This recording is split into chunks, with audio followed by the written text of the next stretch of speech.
There are few characters in the public consciousness that are more iconic and more recognizable than Batman.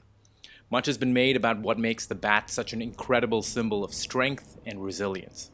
Sure, we know the story about how he was an orphan and had no superpowers, but what I think sets this character apart from any other is his ability to overcome obstacles and use hardship in his own life to learn and grow. This character means so much to me that I have different images of Batman just planted around my house to constantly remind myself of certain qualities that I aspire to have in myself. Qualities that are inspiring for anyone who may be going through a hard time and hoping to persevere. For this video, I'll be focusing solely on Christopher Nolan's Dark Knight Trilogy and on Bruce Wayne the person. On the surface, Bruce's journey is often framed as the rise of Batman and his classic origin story. But I feel like that framing misses the point. The trilogy is not about the creation of a hero. It's about the challenges that come with choosing to keep standing up when the world repeatedly knocks you down. Bruce Wayne does not rise once. He rises again and again, and each rise takes something away from him. What Nolan gives us is not a power fantasy, but a meditation on endurance and staying true to yourself. These films quietly make us, the viewer, ask a question. What happens to a person who never stops answering the call to rise, even when you appear to have lost everything? This is the story of Bruce Wayne, and a lesson in how to rise. To start, Bruce's story begins not steeped in crime or the corruption of Gotham City, but with fear. The trilogy starts with a scene in a well in Batman Begins. It's deceptively simple. A child falls into darkness and is surrounded by bats. But this moment does more than traumatize Bruce. It introduces him to powerlessness. He's trapped, screaming upward, unable to escape on his own. This one experience defines Bruce's entire psychology. It's why fear becomes the trilogy's central concept. Not fear as cowardice, but fear as the absence of control. His father, Thomas Wayne, asks him, "Why do we fall, Bruce?" "So we can learn to pick ourselves up." This becomes the very mantra that Bruce learns to live by. Now, he may not know it yet as a child. He doesn't understand it. Being rescued teaches him survival, but not resilience. Years later, during his training with the League of Shadows, Bruce is forced to confront that same fear. He's told that to defeat fear, he must become fear. And so in becoming Batman, Bruce accepts that courage isn't fearlessness. It is acting despite being fearful.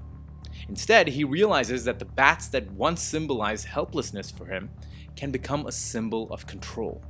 He doesn't erase his trauma. He builds an identity around surviving it. The lesson here is very subtle but foundational. Fear doesn't disappear when we grow older. What changes is whether we let it define us or whether we can make the decision to rise above and do something with it. That's frightened me. This time my enemies shared my dread. When Bruce returns to Gotham, he believes the city can be fixed through structure and intention. If crime has a face, it can be fought. If corruption has leaders, it can be dismantled, etc. So Batman at this stage is methodical, strategic, almost hopeful. Bruce still believes that Batman is a temporary phase, that Gotham can be saved, and that one day he can stop being this apparent hero. People are dying, Alfred. What would you have me do? Endure, Master Wayne.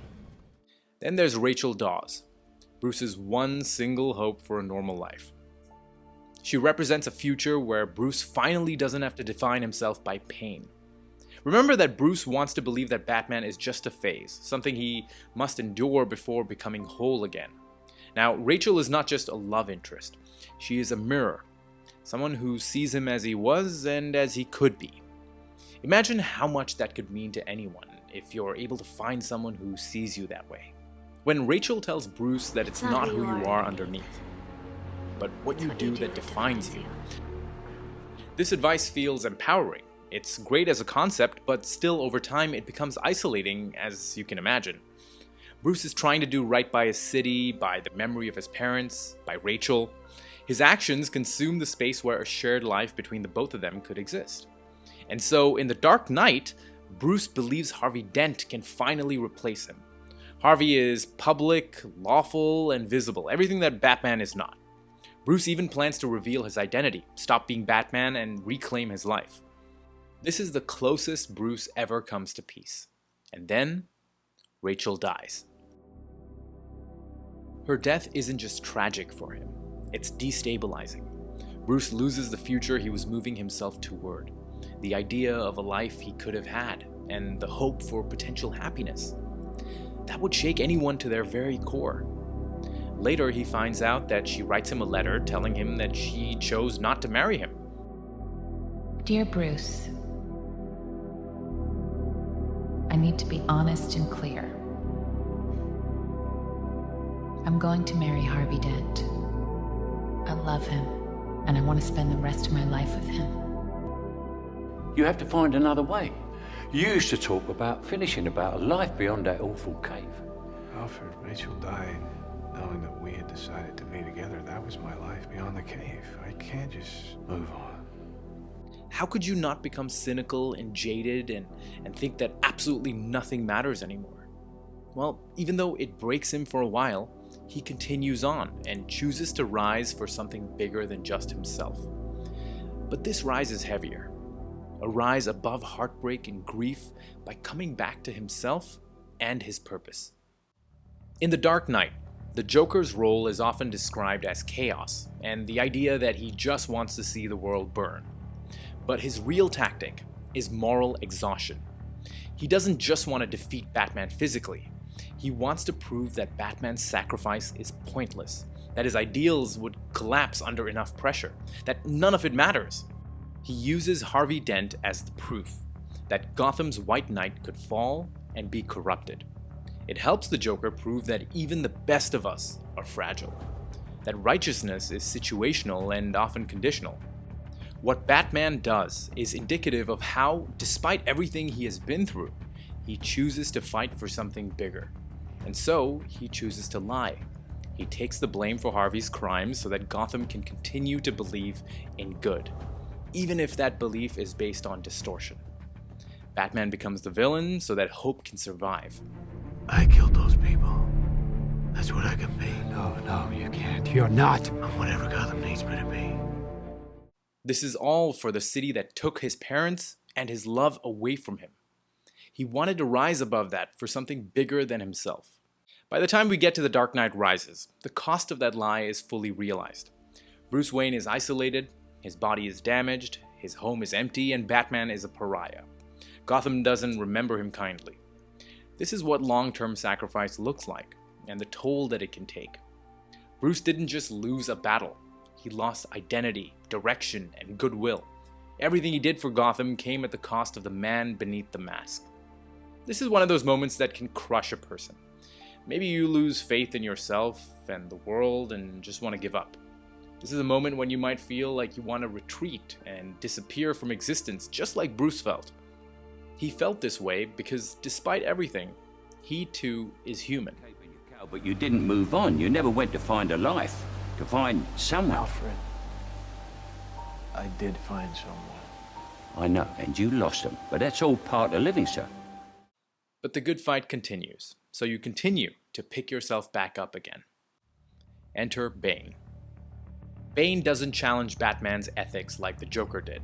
Instead, he serves as the ultimate test for Bruce's spirit and his resolve. When Bane defeats Batman in a physical confrontation, he exposes the illusion of invincibility. Bruce's back is broken, and he is thrown into the pit, an echo of the well from his childhood. Bane's goal is to make Bruce stare helplessly at his city burning to ashes, and know that he can't do anything to stop it, an exercise in destroying any hope that Bruce might have. Once again, Bruce is trapped in darkness, staring upward, not knowing how he'll be able to climb out of this inescapable pit. Many have tried to climb out. They've failed and they've died. Bruce's escape from the pit is the trilogy's most literal metaphor. The rope that everyone ties represents safety, guarantees, insulation from loss. Every time Bruce relies on it, he fails. Only when he removes it, accepting the possibility of death, does he succeed. It isn't recklessness, it's clarity. That sometimes growth requires acting without assurance, not knowing where you land and what damage you'll encounter along the way. Finally, at the end of The Dark Knight Rises, Batman saves Gotham one last time. But he does so knowing that his role cannot continue. He shows Commissioner Gordon that what he represents as a force for good must endure. But the man himself does not have to. A hero can be anyone, even a man doing something as simple and reassuring as putting a coat around a young boy's shoulders to let him know the world hadn't ended. And that is what is most inspiring for someone like me. That even though life can beat you down, things may not have turned out the way you wanted, people may have left you, and you've had moments where you've lost faith in yourself, that you can still find meaning, push forward, and fight for what you believe in. Perhaps for something even greater than yourself. That is something we could all aspire to. As he makes his final sacrifice for Gotham, Bruce leaves a note that is an incredible summary of why he does what he does. He says, "I see a beautiful city, and a brilliant people rising from the abyss. I see the lives for which I lay down my life. Peaceful, useful, prosperous, and happy. I see that I hold a sanctuary in their hearts, and the hearts of their descendants, generations hence. It is a far, far better thing that I do than I have ever done. It is a far, far better rest that I go to than I have ever known." Bruce Wayne is not defined by strength, intelligence, or wealth, although that can easily cloud how we perceive him and read the character. Underneath it all, he's defined by endurance and resilience against unimaginable odds and personal loss. His character and will to survive is tested time and time again. What will you do? Rebuild it. Just the way it was, brick for brick. The Dark Knight Trilogy reframes rising as a repeated choice, each time carrying consequences. Bruce stands back up again and again, persisting, after fear, after heartbreak, after moral failure, after physical ruin, each time wiser and more willing to let go of that which once gave him meaning.